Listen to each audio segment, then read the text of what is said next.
What's up, everybody?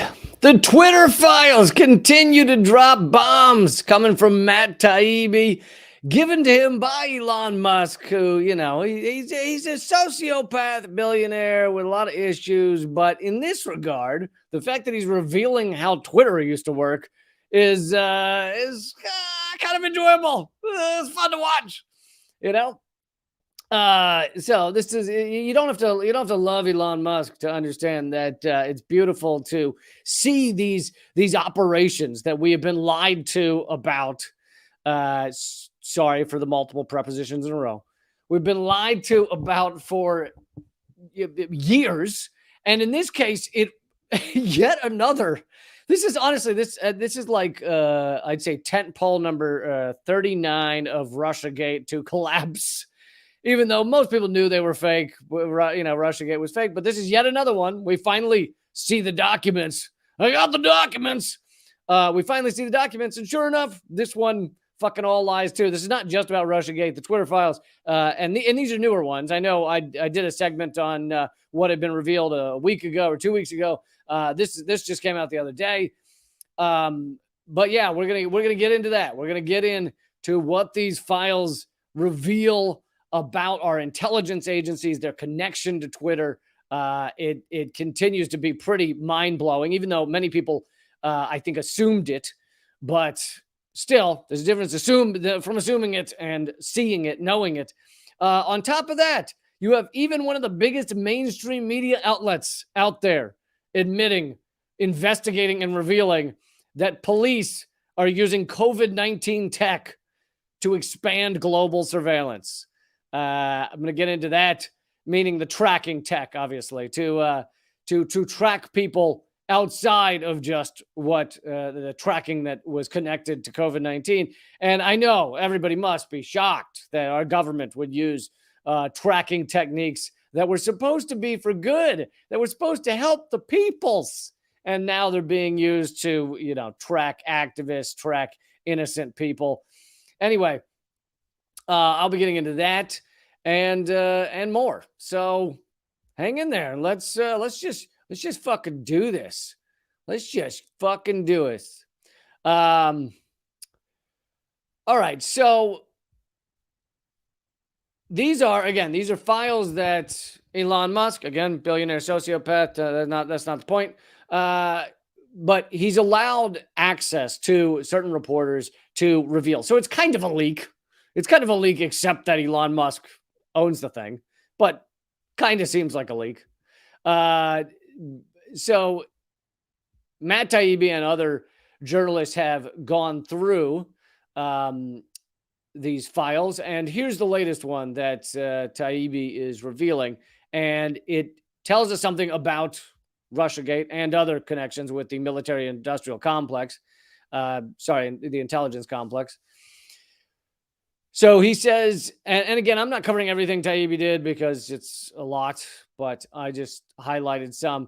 But so he says foreign meddling had been the ostensible justification for expanded moderation since platforms like Twitter were dragged to the hill by the Senate in 2017. And I noticed someone in the comments said, who gives a fuck? They're a private company. They can do what they want. Well, actually, no. What we're talking about is not them being a private company. It's the government going to Twitter and saying, here's how you're going to behave. That's not private. But on top of that, I actually think that whole argument about it's a private company, they can do what they want. No, it's our fucking country. We the people, right? And corporations should not be allowed to just destroy everyone's lives. But we can get more into that another time. I've gotten into it many times before. Yeah, they're a private company. They should be able to ream you in the ass anytime they want because they're private. Doesn't fucking matter. All right. It shouldn't matter. Okay. So foreign meddling was their justification for moderation, right? So Russiagate comes along, and we now know it's been, and for those of you who don't know, I'm not a Trump supporter. I'm not a Biden supporter. I know that I know, and hopefully you know that both parties are a fucking rigged game.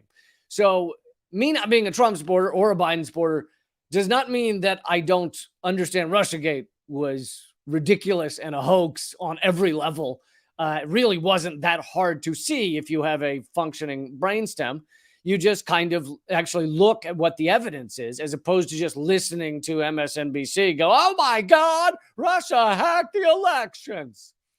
And, I spent years, literally years, breaking down every different way that the Russiagate hoax was fucking put through. I mean, you can call it a lot of things. You can call it a hoax, you can call it a conspiracy theory, but it was put forward by our neoliberal establishment to do multiple things. One, yes, to malign and stop Trump, but also to shut down social media, because they knew that the reason that, yes, Trump, again, I'm not a Trump fan, not a Biden fan, but they knew that the reason Trump was able to win that election was because of social media. I mean, yes, that wasn't the only reason, but that was a large percentage of it. And it's the reason Bernie Sanders nearly won the primaries. He should have won the primaries. And if he had, he would have been president. So Bernie Sanders nearly became president, except they rigged the primaries enough to stop him. And the reason that would have happened, if it hadn't been rigged, is because of social media. So, and I've talked about this before, there was a wonderful window of actual free flow of information on the internet, where people both had fast, reliable internet in almost all homes, most homes, and many phones. Combined with, it was largely not being suppressed unless you were putting forward, straight up, let's go kill this guy kind of messaging. But outside of that, it was basically not being moderated. I've been saying the same shit that I say, both parties are corrupt, capitalism is a death spiral. I've been saying all those things for years now. And during this prime window was when I actually had more viral content. I had content that could gain easy 100,000 views, 200,000 quickly. Then they shut it all down in 2016. Well, how did they decide and defend shutting it all down? Fucking Russiagate, right? Oh, well, the Russians were doing things, so we got to stop everybody from being able to speak the truth. That's how they did it. So it wasn't just stopping Trump. A lot of people think that, Russiagate was just to harm Trump. No, Russiagate was designed to shut down the openness of social media so that many of these things can't happen. Not just Trump, but a Bernie Sanders type candidate cannot happen again. It was used for all those things. All right, so Taibbi says, foreign meddling was, the Twitter and the others were dragged in front of Congress to defend themselves. Here's the New York Times headline from the time. Tech executives are contrite about election meddling, but make few promises on Capitol Hill. So Congress dragged them in front of the Capitol Hill, and the tech execs said, oh, yeah, that Russian meddling, we're so sorry about that. We're gonna fix that right now. Oh, man. But what you're about to see is pretty amazing to actually see, again, the proof. If you were bright at all, if you were ever good at putting the right shaped block into the shaped hole with that thing in kindergarten, if you were able to do that, if you're able to do that now, then you knew Russiagate was ridiculous. So Matt Taibbi continues, behind the scenes, Twitter executives struggled against government claims of foreign interference supposedly occurring on their platform and others. Now, why did they struggle? Because they couldn't find any. They were like, well, let me read a little before I get into that. But the Twitter files show execs at Twitter under constant pressure to validate theories, conspiracy theories much, theories of foreign influence, and unable to find evidence for key assertions. Think about what this fucking means. This means that our government and our mainstream media have spent years sitting there going, oh my God, Russia, they rigged Twitter, they rigged Facebook, they rigged it all. And here now we're seeing the evidence that they couldn't find any evidence. They could, like Twitter execs are trying to make Congress happy. Why would they try to make Congress happy and not just go, hey, folks, there's nothing fucking there. There's no Russian interference, because they don't want to be broken up or have whatever other regulation thrown against them. So they're trying to go to Congress. They're trying to go to the government and say, hey, listen, we have stopped that Russian interference thing. We are so sorry that happened. But they couldn't find any. So they're so behind closed doors, these are private emails. They're basically saying like, well, it's not really anything. There's no there. That famous quote, there's no there. 30 in his 34th, these are listed by tweet, because I think part of Elon Musk's rules for giving Taibbi and others these documents was you have to report on it on Twitter. So that means the entire article is like fucking one sentence at a time, which is the dumbest shit in the world. Stupid garbage fucking platform rule shit pile fucking okay. Anyway, here's a quote from a Twitter exec. Found no links to Russia, says one analyst, but suggests he could brainstorm to find a stronger connection. Think about what that means. We couldn't find Russian interference. We can't even find a connection from this tweet to Russia, but I will brainstorm. I will sit here with other very smart people, and we'll try and come up with a way that this has anything to do with Russia. That's what they're saying behind closed doors at Twitter. Then they next say, quote, extremely tenuous circumstantial chance of being related, says another. Not being related to Russia rigging elections, mind you, just being related to Russia at all. Like, that's how pathetic they're. I mean, so basically they're being sent things that could be connected to the Russian government so that it can be proven that the Russian government was using Twitter and Facebook, other social media platforms to rig the election in favor of Trump, right? That was the conspiracy theory. And right now I am using that term to be like, you fucking idiots with your dumb theories.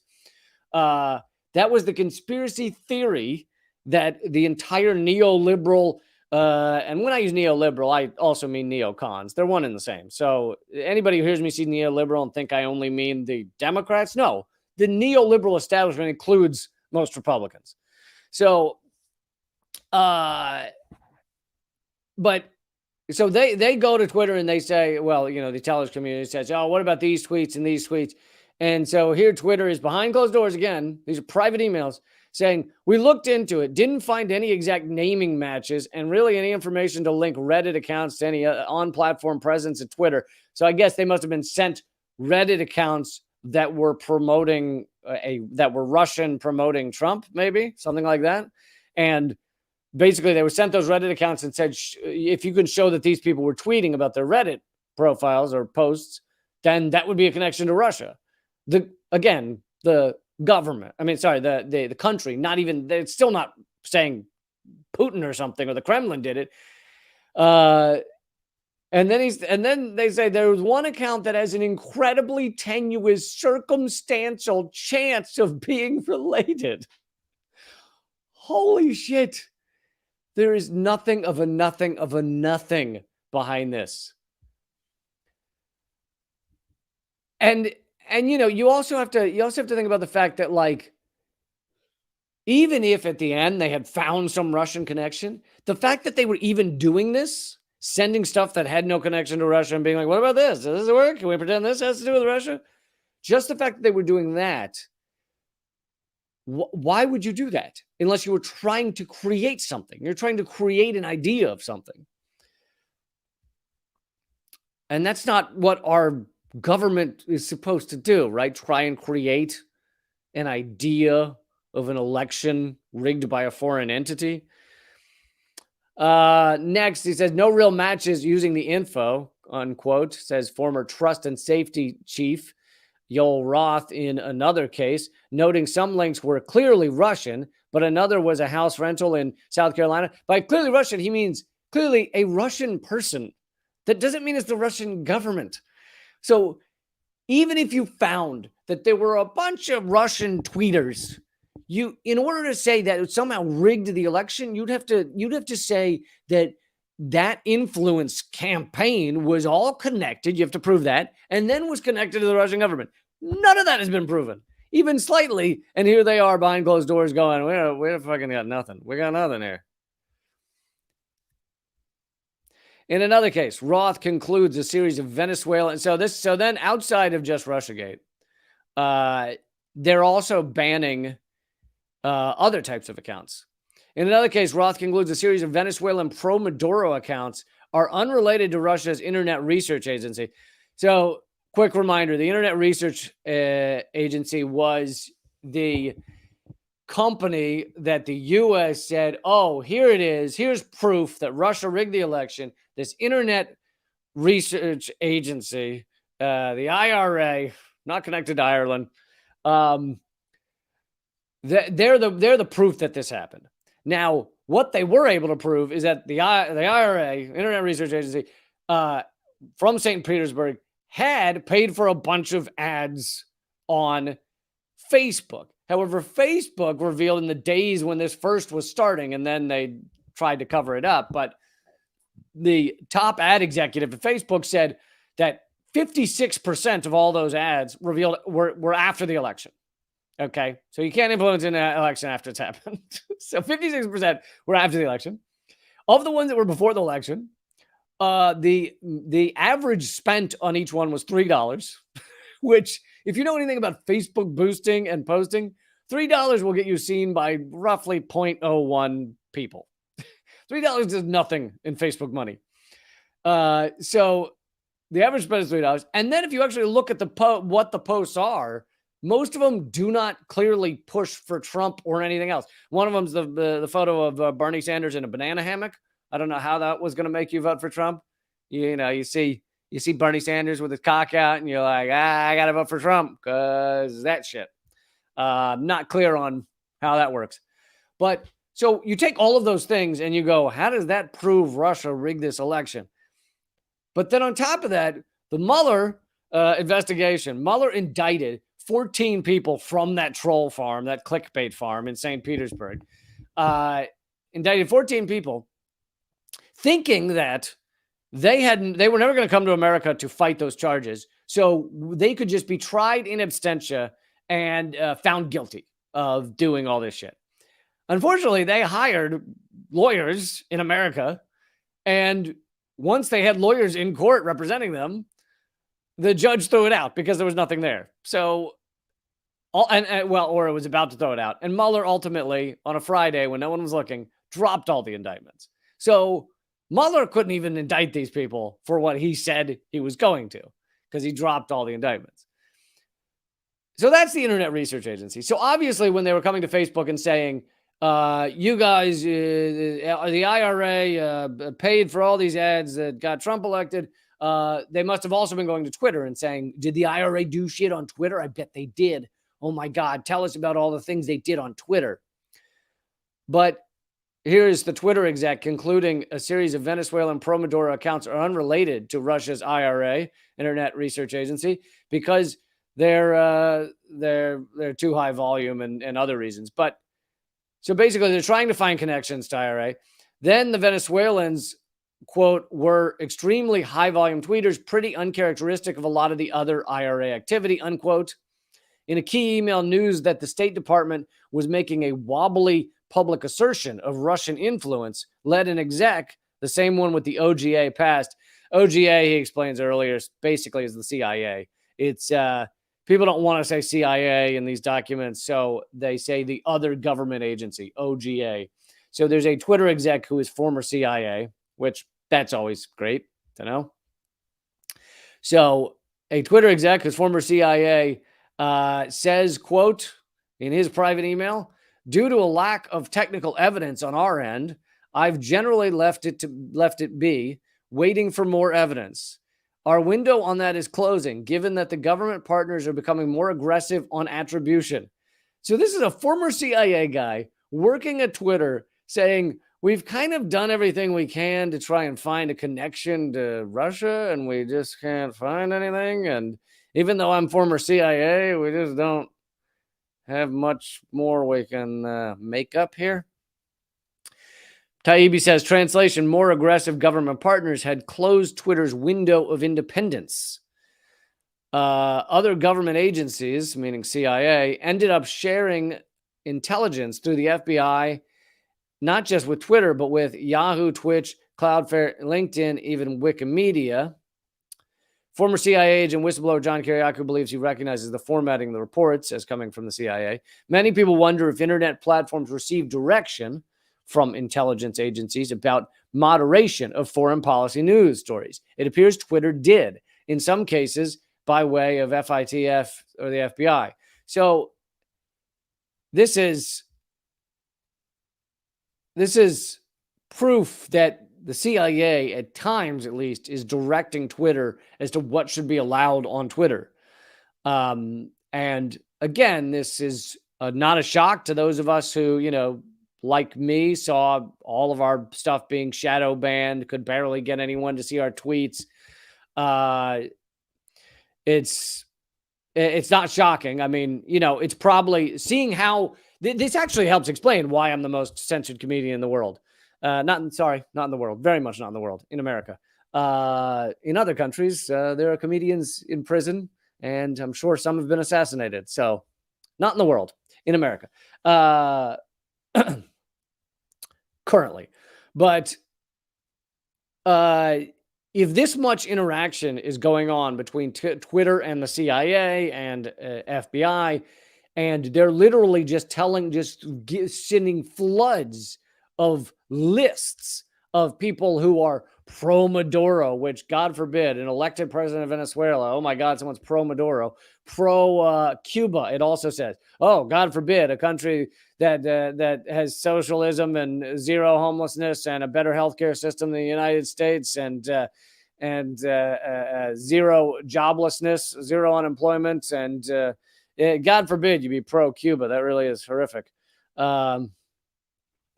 So if they're doing that to Twitter, you've got to assume they're, of course, doing the same thing to YouTube, which is a Google property now, right?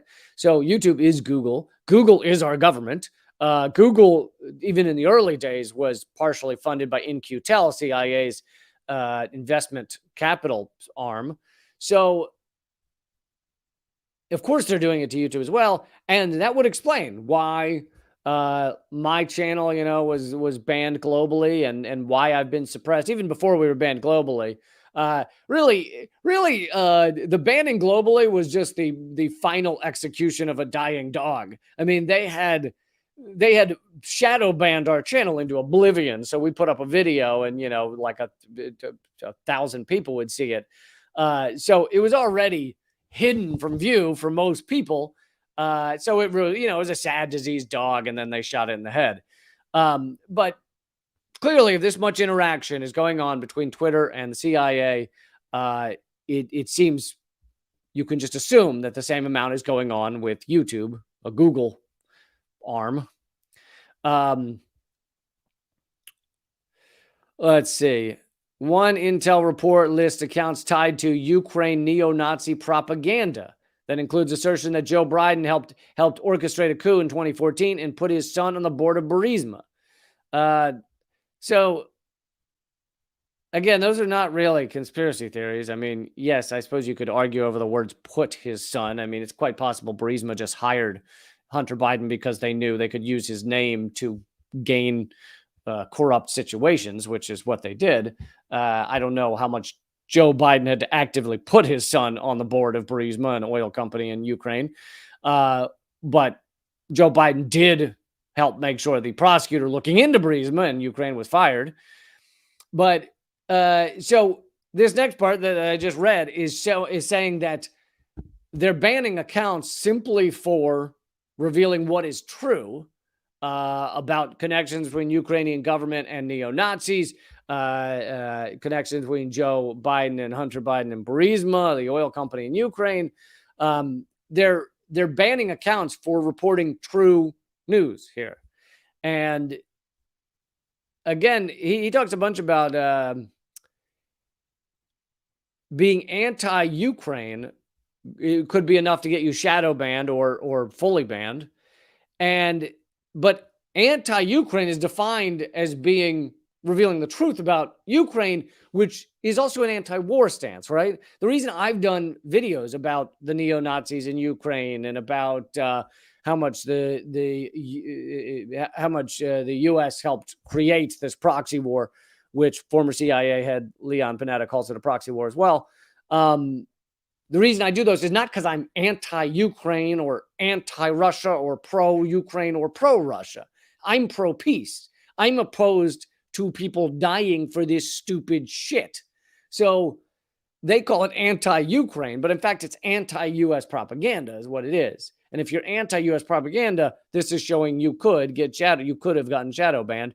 I don't know how much of these policies, honestly, are changing now that Elon Musk is in power. Maybe some of them, maybe not. One intel report. I did that one.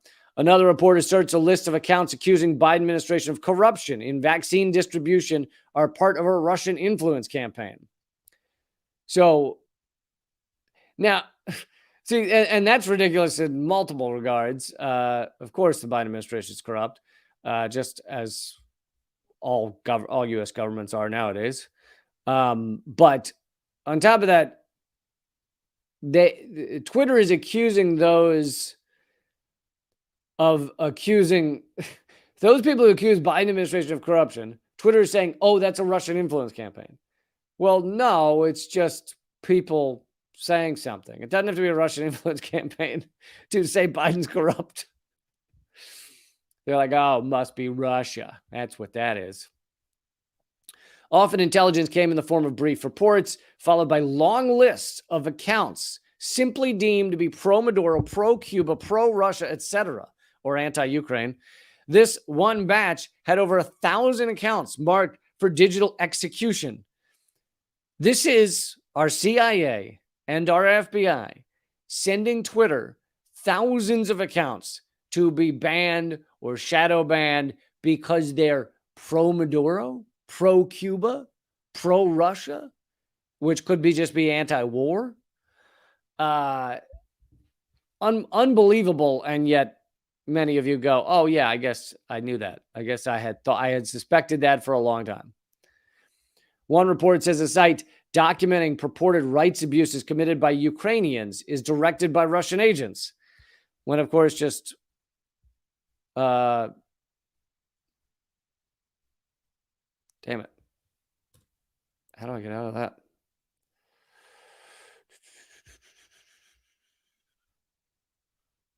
Okay. Oh, it's a new tab. I'm an idiot. All right.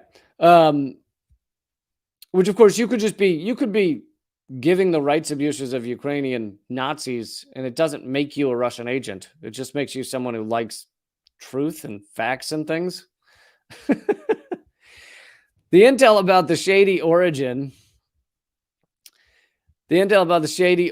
of these accounts might be true, but so might at least some of the information in them about neo-Nazis, rights abuses in Donbass, even about our own government. Should we block such material? So let's say hypothetically, let's say a Russian citizen, I'm not talking Russian government, just a Russian dude, Russian citizen in Russia, tweets something that says that Ukraine has a neo-Nazi battalion called the Azov Battalion. So that is a true tweet being tweeted by a Russian citizen. Should that be banned? Are we saying now that a Russian person doesn't have the right to tweet? And are we saying now that they should be banned for tweeting the truth? But even if they tweeted something false, are we saying that people should be banned for tweeting something false? Because a lot of people are fucking idiots. I mean, a lot of people believe CNN and Fox News and all this garbage. So if you believe this garbage and you go and tweet it, you're tweeting something false. Should that account get banned? I mean, these are important questions, because if we're banning people for tweeting something false, I think about 75% of Twitter needs to go. Elon Musk has tweeted multiple provably false things. Donald Trump tweeted false things all the time. Like, tweeting something false is not generally not deemed to be a bannable offense. Then you got WikiLeaks that has been shadow banned for tweeting only the truth. Nothing WikiLeaks has ever printed has been proven false. That got them shadow banned. And so Taibbi then says it's a difficult speech dilemma. Should the government be allowed to try to prevent Americans and others from seeing pro-Maduro or anti-Ukrainian accounts? And he's using the term anti-Ukrainian, but I don't view it as anti-Ukrainian. That could be anti-war. Like if you're revealing truth about the Ukraine proxy war, that's can be anti-war. Yes, someone could be anti-Ukrainian, but when I tweet truth about that, I'm tweeting anti-war facts. I want people to know the truth about what's going on in this proxy war so that they can stand up and fight back against the fact that the U.S. wants this war to continue as long as possible. The U.S. wants to fight Russia to the last Ukrainian. I'm doing it out of a place of wanting fewer people to die. Often intel reports are just long lists of newspapers, tweets, or YouTube videos guilty of anti-Ukraine narratives. I mean, this truly is unbelievable. Just our intelligence community, our government sending Twitter thousands of just, this video is anti-Ukraine. Take it down, ban it, block it. Sometimes, not always, Twitter and YouTube blocked the accounts. The line between misinformation and distorting propaganda is thin. Are we comfortable with so many companies receiving so many reports from more aggressive government? So that pretty much concludes it. But I mean, this shows you what many of us believed and many of us were saying, and we were called, some people called us paranoid, some people called us conspiracy theorists, some people called us whatever, million other little names that were not allowed on Saturday morning cartoons. And here's the truth.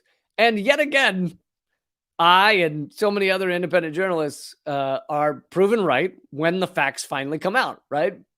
This happens again and again and again and again, right? WMD and chemical weapons in Syria. You have the whistleblowers of the OPCW revealing the truth about that. You have the fucking remember the Cuban acoustic attack? Turned out to be crickets, literal crickets. And all of these things that I say, and people go, no, that's ridiculous. Mainstream media said this. And then sure enough, you see the facts come out later, and you go, oh yeah, that's right. Oh, interesting. Oh, that's true. But of course, this gets ignored. The reality gets ignored. The truth gets ignored. So these reports get very little coverage by our mainstream media. I did see one or two mainstream media articles reporting on these Twitter file reports by Taibbi and others. And those mainstream media reports say, oh, no, it's nothing. It's just so the FBI asked Twitter to take a few accounts down. No, it's the mass censorship of anti-U.S. empire propaganda. If you stand up against propaganda, you have a strong chance of being banned, shadow banned, so many other things.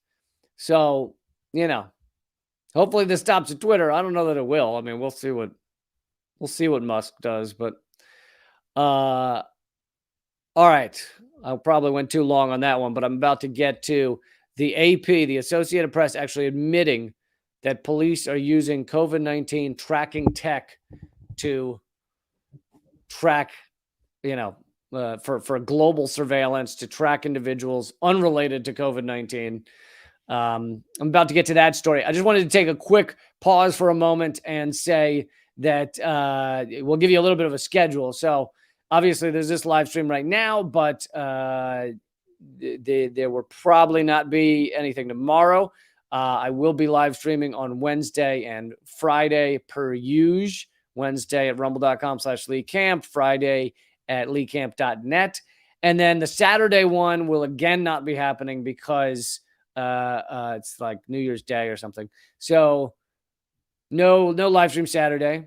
There will also not be a Most Censored News episode this week because of holidays and the such. So I just want to give you that update. So if you see certain things missing, I apologize. But it's just been the scheduling and everything. Should be speaking to Katie Halper, though, on Thursday for the interview. That will be at youtube.com/behind the headlines. And if you feel like you got $1 worth of content, I hope you'll sign up at leecamp.net. That's the only way I keep this thing going.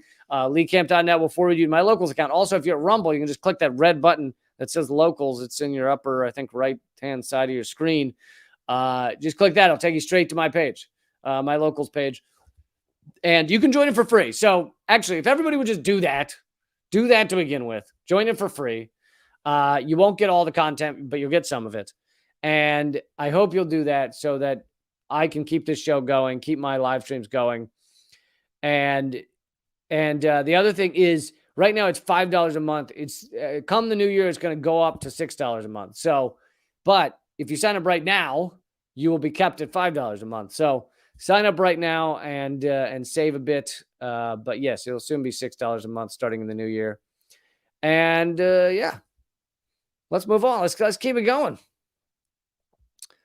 I was pretty amazed to see this from the mainstream media. AP is obviously standard neoliberal garbage. In fact, it's where many of our neoliberal outlets get their neoliberal garbage. Again, folks, when I say neoliberal, I mean neocon and neoliberal. They're pretty much one and the same at this point. Endless war, environmental destruction, death to any country that dares threaten our dollar hegemony, et cetera, et cetera. All right, so this article just came out. Police seize on COVID-19 tech, meaning COVID-19 tracking tech, to expand global surveillance. And this is another one. This is another story, just like the last one. This is another story where the moment they said, hey, we're going to use COVID-19 to track everybody, any country, it doesn't really matter which one, but when they said that, you go, okay, even if I agreed with that, do I think that the moment the COVID-19's over, pandemic's over, or whatever, you're going to stop using this technology? Is that, do I believe that you're going to hang up the tools like, oh, tough day at the office, going to put that away on that hook and never use it again? It's not really how just any governments work. It's not really how that works. But all right, so they give an individual example to start off, so I'm just skipping the individual example. But the feared internal security agency, this is in Israel, Shin Bet, was using mass surveillance technology mobilized for coronavirus contact tracing against Israeli residents and citizens for purposes entirely unrelated to COVID-19. So they start off in Israel saying Israel is using their COVID-19 tracking tech that many people signed up for. So I think the people signed up for willingly to say, oh yeah, I want to deal with the pandemic. I want to get a text if the government finds out that I was near somebody with COVID. And so I guess that's how it worked. And so these people, many of them signed up for this thing. And then of course it's being used for non-COVID activities, which I'm sure is shocking many of you. Honestly, the thing I find most shocking about all this is that the AP is covering it. In the pandemic's bewildering early days, millions worldwide believed government officials who said they needed confidential data for new tech tools that could help stop coronavirus's spread. In return, governments got a fire hose of individuals' private health details, photographs that captured their facial measurements and their home addresses. Jesus Christ, facial measurements. Now, from Beijing to Jerusalem to Hyderabad, India, and Perth, Australia, the Associated Press has found that authorities use these technologies and data to halt travel for activists and ordinary people. They're not even talking about COVID activists. They're talking about activists like fighting oil pipelines and shit. And ordinary people harass marginalized communities and link people's health information to other surveillance and law enforcement tools. In some cases, data was shared with spy agencies. And now we get to the part where we find out why the AP is allowed to do this story, right? I always like that moment where you're like, wow, the mainstream media is covering this. Why is the mainstream media covering this? And then you slowly get to a point and you're like, oh, The reason the AP is allowed to do the story is because you notice who they leave out? The United States and the UK. So basically, you're allowed to say governments, dirty, dirty governments, are using tracking tech that was honed and perfected during COVID-19. They're using it to track people unrelated to COVID-19. You're allowed to say that in the mainstream media as long as you leave the US empire and maybe also the UK out of it. So they did not say the US, even though, of course, the US is going to, like, you think the US government, the Snowden proved we have one of the largest surveillance systems in the world. Do you think the US is like, well, we can't use the stuff we used for COVID? Absolutely not. That would be untoward. That would be not appropriate for our ethical behavior. We can't use those tools. Nay, sir. Nay, I say. And by the way, this article focuses, as it goes on, heavily on China, which I'm not going to deny China is tracking people and it's way overboard. But I like how this article is like countries around the world, China. And then they were like, China. So basically, that's the only way you could actually do an article like this for the mainstream media is if you leave the US completely out of it and you then focus on how China's evil. But still, this you can read this and know that the US is the same. Of course, they're using any ability they got during COVID-19, they're using now for other things. For more than a year, AP journalists interviewed sources and pored over thousands of documents to trace how technologies marketed to flatten the curve, quote unquote, were put to other uses. Just as the balance between privacy and national security shifted after September 11 terrorist attacks, the priorities shifted. They didn't just shift. This is called the ruling elite using a crisis in order to get what they already wanted. So in both cases, they mentioned 9/11. In both cases, 9/11 and COVID-19, they were able to use it for a bunch of things. The $1 trillion giveaways, for one, to Wall Street. But they were able to use it to enhance surveillance of citizens in Israel, in Australia, in the U.S. They use it's in many ways it's a shock doctrine. You use any catastrophe to get what they already wanted, and they do this again and again and again. In sometimes it's more localized. So like after Katrina, they used it to steal the property that they already wanted. So if it was poor Black neighborhoods that they wanted to get rid of so they could put in expensive high rises and things, they did that after Katrina hit and flooded New Orleans. If it was to get rid of public schools that were in flooded areas and put in charter schools, they did that. Bush was heavily involved in the charter schoolerization of New Orleans, and they do these things that they already wanted, and they just wait for a catastrophe. Now, yes, some of these catastrophes can be fostered or furthered or enhanced by the government. Like they can fail to do anything. After Katrina, if they had helped save everybody and helped make sure they weren't destroyed financially, then those people wouldn't have had to get rid of their homes or move out of New Orleans or all those things. But of course, they didn't do that. So the government is furthering. They're taking, even when it's a natural disaster, they're furthering the crisis, which they can then use to steal the land, heavily surveil you, whatever. That's the part of this. That's the second or third layer of this reality that the AP will never tell you. This is not a new game. It is a game that our ruling elite have done for a long time. You wait for a disaster, you use that disaster to get whatever you wanted.